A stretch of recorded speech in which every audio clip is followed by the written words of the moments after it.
Pourquoi des gens seront aveugles le jour du jugement alors que sur terre ils voyaient comme nous?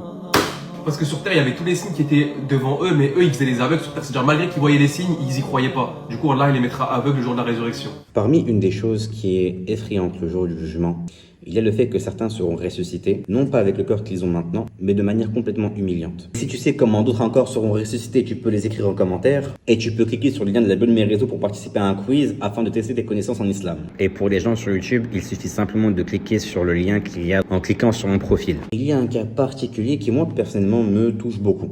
C'est le cas du père de Ibrahim alayhi salam. Ibrahim, son père Azar, en son époque, était une des têtes de la mécréance. Et Ibrahim alayhi salam, il avait quand même essayé de demander pardon auprès d'Allah de son vivant ici-bas par rapport à son père.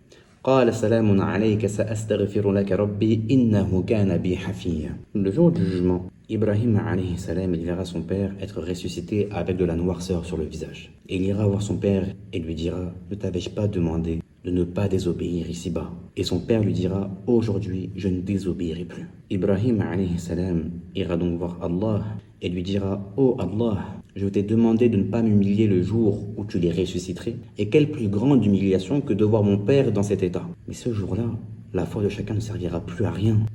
Et Allah lui répondra: j'ai certes interdit le paradis aux mécréants.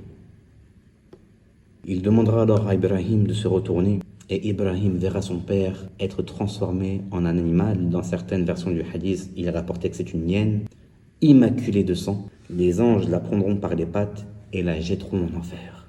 Son père. Et on comprend ainsi que l'islam n'est pas un héritage. Et ça arrive régulièrement. Au sein d'une même famille, on peut trouver quelqu'un qui fait des efforts en religion et d'un autre côté quelqu'un qui ne fait rien.